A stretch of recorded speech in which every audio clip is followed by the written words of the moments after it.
హెబ్రీలకు 12:2.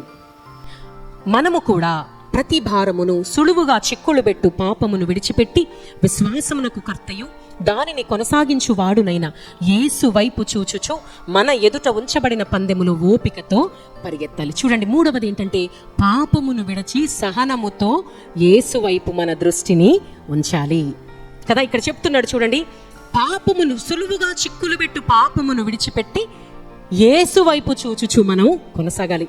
మన జీవితంలో సులువుగా మనల్ని పడవేసే ఎన్నో పరిస్థితులు మనకి కలుగుతాయి. సులువుగా అరే పోయిన ఆదివారం బాగానే ఉన్న, ఈ ఆదివారం వచ్చేసరికి మనలో విశ్వాసం అంతా ఎగిరిపోయినట్లు అయిపోద్ది. పోయిన ఆదివారం ఇంత బలమైన వాక్యం విన్నానే, ఒక్క వారం గడిచేసరికి ఏంటి ఇంత అవిశ్వాసం నాలో వచ్చేసింది అనిపిస్తుంది కొన్నిసార్లు. నిన్ననే కదా దేవుని సన్నిధిలో ప్రార్థన చేసుకున్న, ప్రభువా ఏది ఏమైనా నిన్ను విడువను అని ఇంత పట్టుదలగా ప్రార్థన చేసుకున్నాను, కానీ ఇప్పుడు ఆయన వైపు చూడడానికే నాకు ఆసక్తి రావట్లేదు ఏంటి అనిపిస్తూ ఉంటుంది కొన్నిసార్లు. అందుకే పౌలు గారు విశ్వాసులతో చెబుతూ ఆయన అంటున్నాడు, సులువుగా చిక్కులు పెట్టు ప్రతి పాపమును లేదా ప్రతి పరిస్థితిని లేదా ప్రతి సవాలును లేదా మీరు ఎదుర్కొనే మీరు వెళ్ళే ప్రతి మార్గాన్ని, సులువుగా మిమ్మల్ని పడవేసే మార్గాన్ని ఏం చేయాలి? విడిచిపెట్టాలి. ఒక్కొక్కసారి మనకే తెలిసిపోతూ ఉంటుంది, ఆ పరిస్థితి వచ్చిందంటే నేను బలహీనమైపోతా, ఇలాంటి పరిస్థితులు వస్తే నేను వెనకబడిపోతా, మనకే తెలిసిపోతూ ఉంటుంది. అలా తెలిసినప్పుడు ఏం చేయాలి? మనం యేసు వైపు చూడాలి. సులువుగా చిక్కులు పెట్టు పాపమును విడిచిపెట్టి విశ్వాసమునకు కర్తయు దానిని కొనసాగించు వాడునైనా యేసు వైపు చూచుచు. మనము విశ్వాసంలో అధికమవ్వాలన్నా, నీరసించిపోయినప్పుడు లేచి నిలబడాలన్నా, కృంగిపోయినప్పుడు బలం పొందుకొని మరలా దేవుని వైపు చూడాలన్నా మనకి ఒకటే మార్గం, ఆయనే, అంతే. ఇంకొక మార్గం లేదు.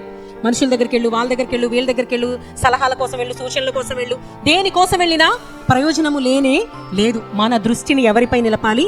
యేసు వైపు చూచుచు. అయితే దానికంటే ముందు మనం చేయాల్సిన పని ఏంటంటే సులువుగా చిక్కులు పెట్టు ప్రతి పాపాన్ని విడిచిపెట్టాలి. దేవుని వైపు మన దృష్టి పెట్టకపోవడానికి కారణం ఏంటంటే ఇదే. సులువుగా చిక్కులు పెట్టే పాపం మనలో ఉందనుకో, సులువుగా మనల్ని వెనక్కి లాగే పరిస్థితులు మన జీవితంలో పదే పదే కలుగుతూ ఉన్నాయనుకో, మనం ఏం చేస్తామంటే వెనక్కిపడిపోతూ ఉంటాం. ఆ సమయంలో ఒక నిర్ణయం తీసుకోవాలి, ప్రభువా ఈ సులువుగా నన్ను పడవేసే ఈ పరిస్థితులు నేను పట్టించుకోను, నీ వైపు నేను చూస్తా.